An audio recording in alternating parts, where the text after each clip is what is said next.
A continuación, dialogaremos sobre la coagulopatía en el contexto del paciente críticamente enfermo. La coagulopatía es una complicación frecuente y severa de los pacientes en estado crítico, y su patogénesis y presentación puede ser variable. Las coagulopatías son entidades multifactoriales cuya presentación va a variar, teniendo dos fenotipos predominantes: un fenotipo hemorrágico y un fenotipo trombótico. A su vez, dependiendo del fenotipo en cuestión, vamos a tener unas características distintas. Usualmente, cuando nosotros estamos evaluando las características de ambos fenotipos, vamos a ver que las coagulopatías hemorrágicas se caracterizan por ser unos estados de hipocoagulación e hiperfibrinolisis, mientras que las coagulopatías trombóticas se caracterizan por ser un estado protrombótico y antifibrinolítico. Sin embargo, ambos espectros hacen parte de una misma manifestación y ambos, en su historia natural de la enfermedad, cuando progresan, terminan coincidiendo o confluyendo en un fenotipo muy similar. La coagulopatía es una condición que es frecuente en los pacientes con falla multiorgánica. Por ejemplo, los pacientes con sepsis, trauma, patología oncológica, estados de coagulopatía periparto, entre otros. Y dependiendo de la causa específica, vamos a tener distintos manejos. Acá podemos entonces apreciar los dos espectros de coagulopatía.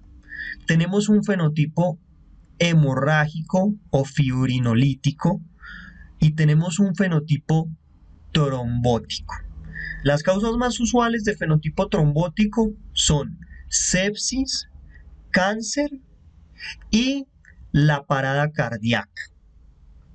Y dentro del fenotipo fibrinolítico, las causas más usuales son la coagulopatía periparto, el trauma y la malignidad hematológica. Usualmente las patologías oncológicas optan por un fenotipo trombótico, principalmente en los tumores sólidos. Sin embargo, algunas entidades como la leucemia incitan más fácilmente el desarrollo de fenotipos hemorrágicos. Independientemente del fenotipo, la coagulopatía que se instaure a medida que vaya evolucionando va a ocasionar una coagulación intravascular diseminada, que se va a caracterizar por trombosis y sangrado, y esto va a exacerbar la falla multiorgánica y va a llevar al paciente al fenecimiento. Aquí vemos las condiciones clínicas más comúnmente asociadas con coagulación intravascular diseminada y con los distintos fenotipos de la coagulopatía. La leucemia, que principalmente se asocia con fenotipos fibrinolíticos o hemorrágicos y en una pequeña proporción con fenotipos trombóticos. El trauma y el sangrado periparto, que se asocia principalmente con fenotipos hemorrágicos, pero de manera también significativa con fenotipos trombóticos. La sepsis, que es un estado denominado como un estado de inmunotrombosis, que en la mayoría de los contextos adopta un fenotipo trombótico y en una muy pequeña proporción un fenotipo fibrinolítico o hemorrágico, y los cánceres sólidos, que tienen relativamente una frecuencia similar en ambos espectros o en ambos fenotipos de la coagulopatía, tanto en el fenotipo protrombótico como en el fenotipo fibrinolítico. Hablaremos en primer lugar de las coagulopatías hemorrágicas.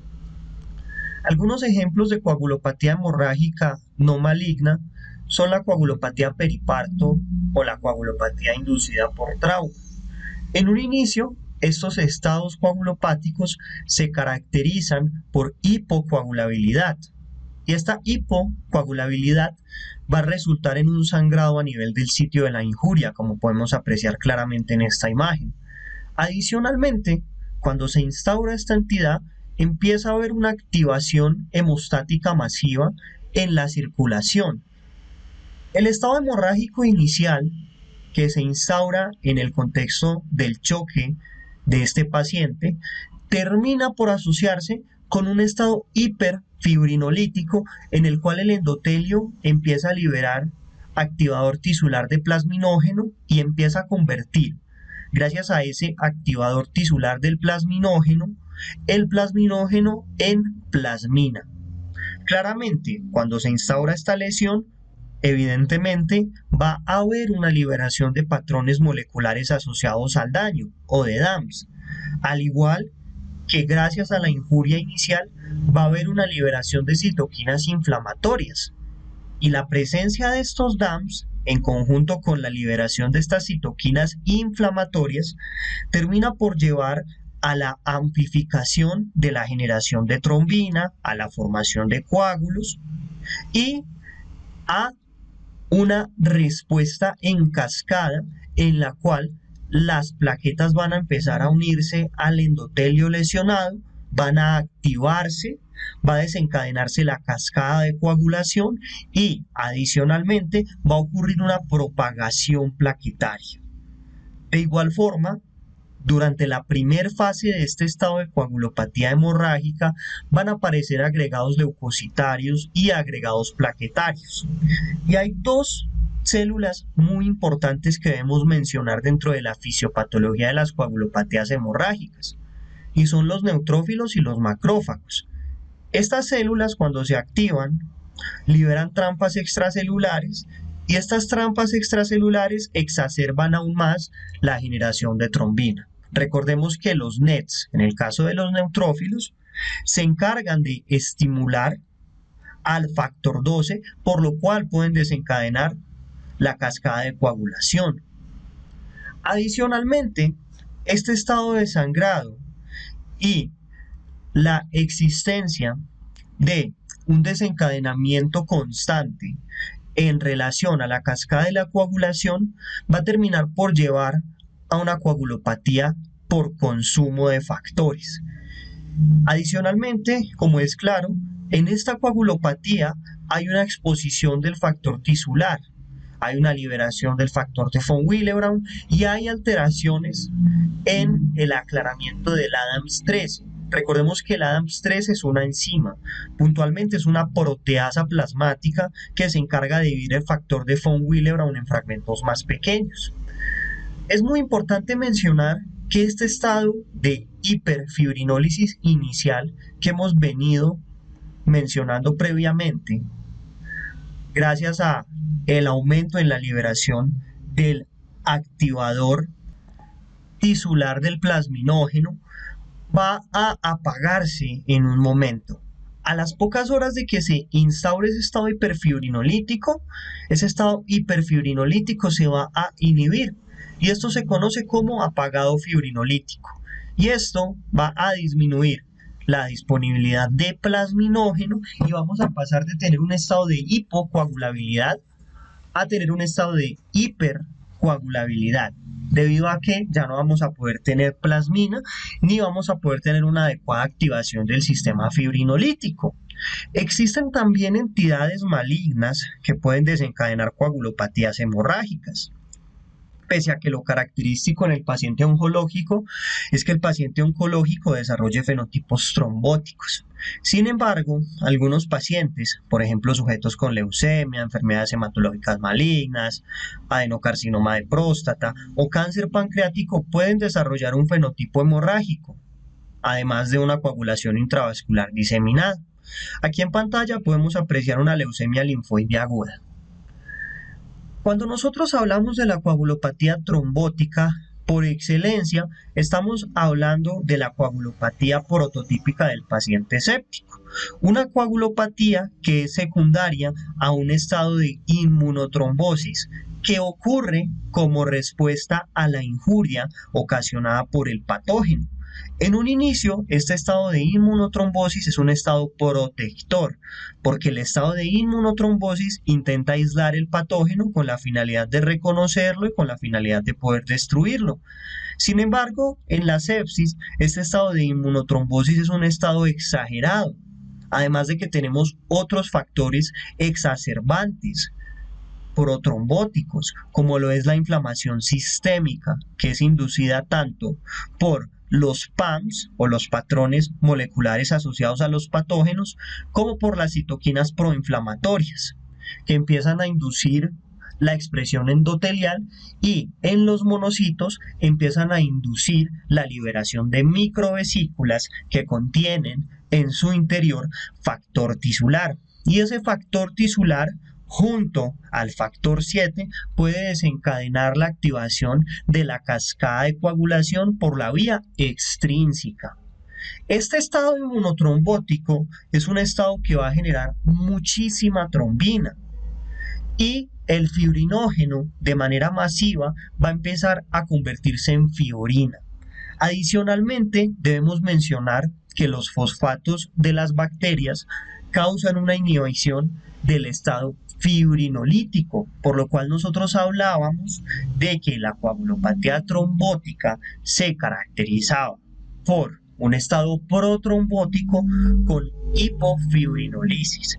Y en gran medida esa hipofibrinolisis es dada gracias a los fosfatos de las bacterias. Llegamos entonces a un estado donde la generación de trombina es superior a la degradación de fibrina. Además, en la sepsis también aumenta la producción de factores inhibidores como la PAI-1 o la TAF-I, además de que disminuye también la TPA. Algunos anticoagulantes naturales, como por ejemplo la proteína C, la trombomodulina, la proteína S y la antitrombina, durante la coagulopatía trombótica séptica empiezan a disminuir su eficacia, por lo cual los sistemas anticoagulantes naturales dejan de ser efectivos.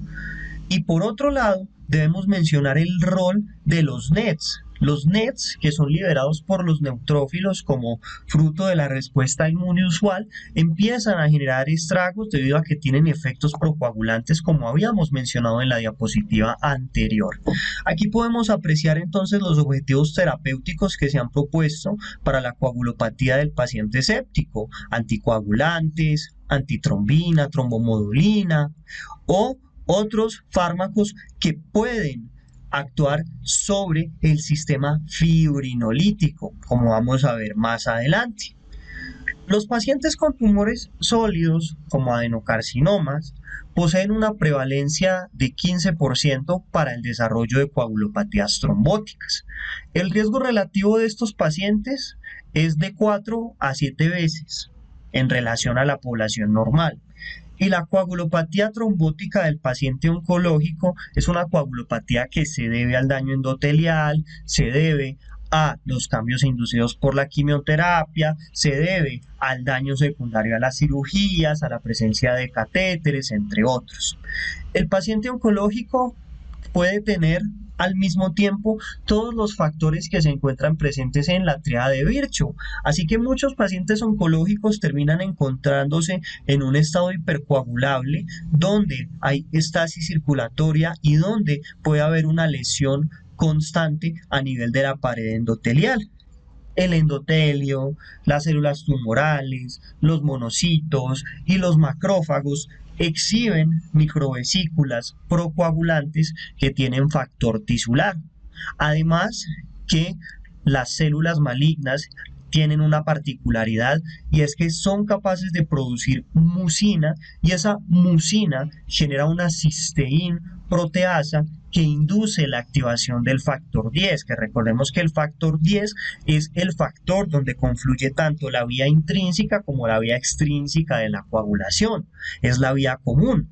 Además, las células cancerígenas, las plaquetas y el endotelio pueden unirse con las selectinas P, con las selectinas E y con las selectinas L. También debemos mencionar que algunos cánceres son capaces de expresar inhibidores de la fibrinolisis, como por ejemplo la PAI-1. y si se inhibe la fibrinólisis, llegamos a un estado donde va a predominar la generación de fibrina. El manejo de la coagulopatía debe basarse entonces en el fenotipo dominante, sea este un fenotipo hemorrágico o sea este un fenotipo trombótico, como podemos apreciar en pantalla. Sin embargo, siempre debemos mirar más allá del fenotipo y debemos tratar la causa de la coagulopatía. En esencia, el tratamiento de la coagulopatía es de sostén, mientras nosotros manejamos la causal de la misma. Por ejemplo, si predomina un fenotipo protrombótico, debe optarse por terapia anticoagulante y para ello se proponen las heparinas, se propone la utilización de antitrombina o de trombomodulina. Si predomina un estado fibrinolítico, deben darse concentrados de fibrinógeno o plaquetas, calcio, ácido tranexámico, entre otros. Sin embargo, existen otras medidas. Por ejemplo, en el trauma, debe asegurarse un volumen adecuado mediante líquidos endovenosos o mediante transfusiones. La transfusión o el uso de concentrados de factores va a depender de la tasa de sangrado y del estado de coagulación del paciente. En el paciente traumatizado, que fue el ejemplo que traímos a colación, siempre deben hacerse estrategias de control de daños. Recientemente, la Sociedad Europea de Cuidados Intensivos publicó una serie de recomendaciones para los pacientes con traumado masivo en el contexto de un trauma. Y las recomendaciones de la Sociedad Europea de Cuidados Intensivos en este contexto son realizar transfusiones de al menos una unidad de plasma fresco congelado por 2 unidades de glóbulos rojos empaquetados, a una proporción 1:2, 1 para el plasma fresco congelado y 2 para unidades de glóbulos rojos empaquetados. Además, los pacientes que no tengan un sangrado masivo son pacientes en los cuales debe recomendarse la realización de terapias restrictivas respecto a la transfusión. Las transfusiones de plaquetas en los pacientes sin sangrado solamente deberían hacerse en el contexto de pacientes que tengan trombocitopenias muy severas, que tengan plaquetas en torno a 20.000 a 30.000. En ese contexto de un paciente sin sangrado con plaquetas en torno a 20.000 a 30.000, es prudente considerar la transfusión de plaquetas. Además, en estos pacientes nosotros debemos optar por mantener un nivel de fibrinógeno mayor a 1.5 a 2 gramos litro. Para el punto de corte en Colombia estaríamos hablando de 200, debido a que las unidades con las que nosotros trabajamos para medir el fibrinógeno son distintas. Nosotros en nuestra región medimos el fibrinógeno en miligramos decilitro. No los medimos en gramos litro, como sí se hace en otros países.